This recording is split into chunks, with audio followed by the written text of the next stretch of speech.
Frank subluxation of the lens seen preoperatively can be planned for. But what does one do when you discover the subluxation only on the table, or worse yet, after the initiation of surgery? In the first case, the subluxation is very obvious only while performing the rhexis.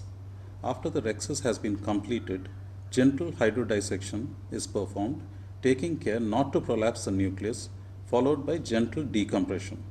A capsular tension ring with the help of two Sensky hooks is placed within the bag under viscoelastic. Notice what happens when the phaco is attempted. There is a sudden jump of the nucleus towards the phaco port. Although the first chop was successfully performed, attempted nuclear rotation reveals gross zonular laxicity. With the help of iris hooks, the bag is now stabilized, taking care not to excessively tug on the capsular edges. Notice how easy it is to perform phacoemulsification once the bag has been stabilized. Both chopping as well as emulsification of the nuclear bits is almost as if in a normal case.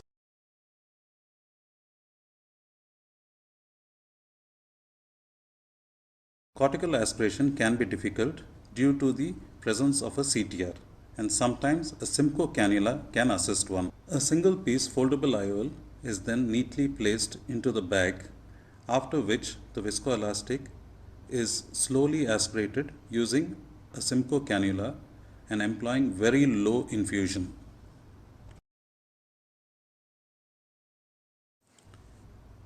In the next case, notice that there is a superior zonular dehiscence for about 3 to 4 clock hours, which is noticed only after the viscoelastic has been placed within the anterior chamber. Since the luxation is only a few clock hours, the capsular rhexis is pretty easy, and again gentle hydrodissection with care not to prolapse the nucleus is performed. A capsular tension ring is placed, taking care to ensure it is within the bag using the help of two Sensky hooks.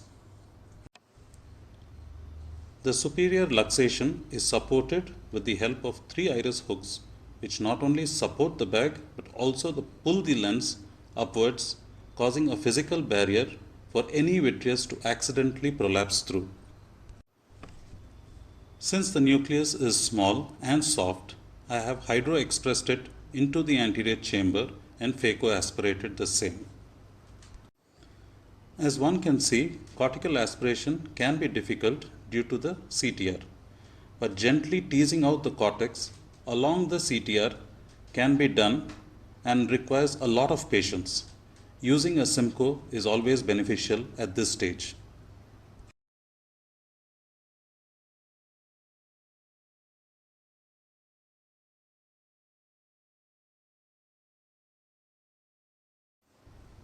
Finally, the IOL is again implanted within the bag.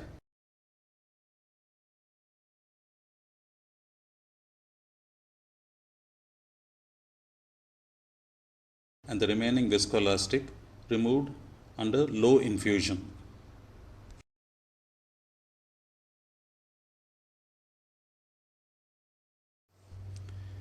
In the third case, although the subluxation was not very obvious preoperatively, it is quite suspicious on the table and confirmed once the rhexis has been initiated. The zonules in this case are actually quite loose. After gentle hydrodissection, a CTR is placed in the bag as shown in the video, and the second Sensky can actually be used to guide the CTR loop into the bag.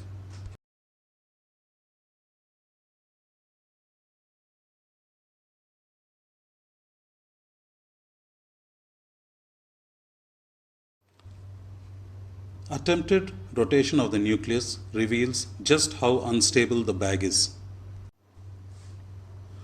4 iris hooks are used to stabilize the capsular bag. And now notice how easy it is to perform the phacoemulsification once the capsular bag has been stabilized.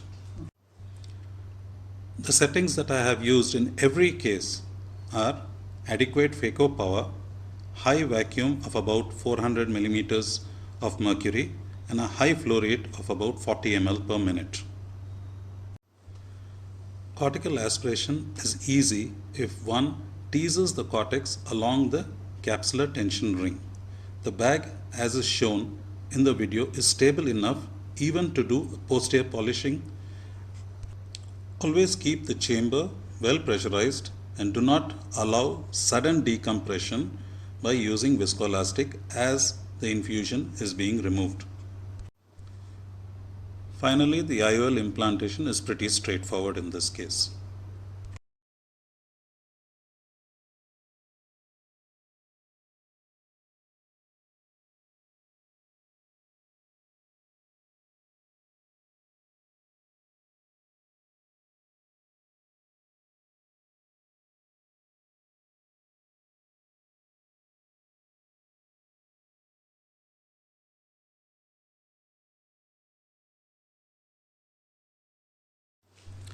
The final case was actually diagnosed preoperatively as a phacomorphic glaucoma, and after medical control, the person was taken up for surgery. Capsulorhexis, although difficult, was pretty standard as can be expected in such cases.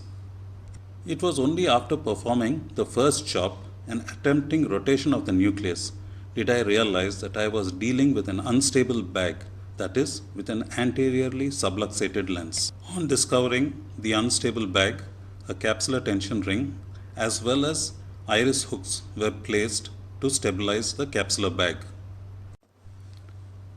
As both the chamber was crowded and the nucleus was on the harder side, it was a long and hard process to ultimately remove all the nuclear fragments. The cortex was finally aspirated using a Simcoe cannula and the IOL implanted within the bag.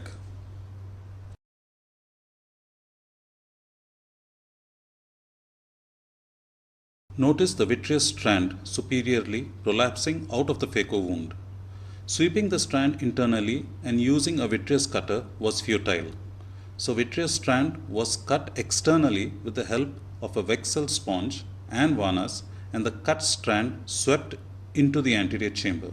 It was then easy to cut the same with the vitrectomy cutter. In conclusion, unanticipated luxation of the lens is not infrequent, and it makes sense to stabilize the bag with the help of both capsular tension rings and iris hooks, after which phaco can be safely performed. Thank you very much for your patient listening.